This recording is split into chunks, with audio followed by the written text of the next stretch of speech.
Hello everyone, good evening. তো আমার গতকালকে একটা রেক্ট্যাঙ্গেল শেপের কেকের ডিজাইন ছিল, বেশি না 1 পাউন্ডের মধ্যেই ছিল। কাস্টমারের বাবার জন্য আমাকে কেকটা অর্ডার করেছিল। আর এই রেক্ট্যাঙ্গেল, স্কোয়ার আর হার্ট শেপের কেকের ফিনিশিং তো আমার একদমই ভালো আসে না।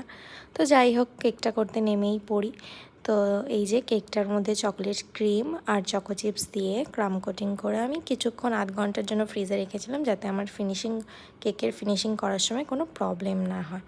কেকটাকে ফ্রিজে রেখেছিলাম, আর আমি এই যে উল্টোভাবে স্ক্র্যাপার টেনে একটা টেকনিক আমি ইনস্টাগ্রামে দেখেছিলাম, যে স্কোয়ার শেপ, রেক্ট্যাঙ্গেল শেপের কেকের ফিনিশিং তাড়াতাড়ি চলে আসে। তো সত্যি একটু বেটার আসে এরকম উল্টোভাবে স্ক্র্যাপারটাকে যদি আমি টেনে করি। যাই হোক, এইটুকুই ফিনিশিং আমি আনতে পেরেছিলাম। আর তারপর ছিল হচ্ছে কিছু নজেলের কাজ কালারফুলভাবে, আর বর্ডারও ছিল। তো ওইভাবে কোনো ফিনিশিং খারাপ এলেও হয়তো সেটা ঢেকে দিতে পারতাম আমি, তাই আমি ওইটুকুই করে আমি কাজটা শুরু করে দিই। এই যে ফাইনাল ডিজাইন, এই যে হচ্ছে বিভিন্ন ক্রিমের নজেলের কাজ দিয়ে। তারপর কেকের নিচে যে বর্ডারটা ছিল সেটা দিয়ে একটা হ্যাপি বার্থডে টপার আর কিছু গোল্ডেন সুগার বল। এই টাইপের কেকে কিন্তু গোল্ডেন সুগার বল দেখতে খুব সুন্দর লাগে। তো কেকটা আমার পুরো রেডি হয়ে গেল। তোমরা দেখে জানাও তোমাদের কেমন লাগলো।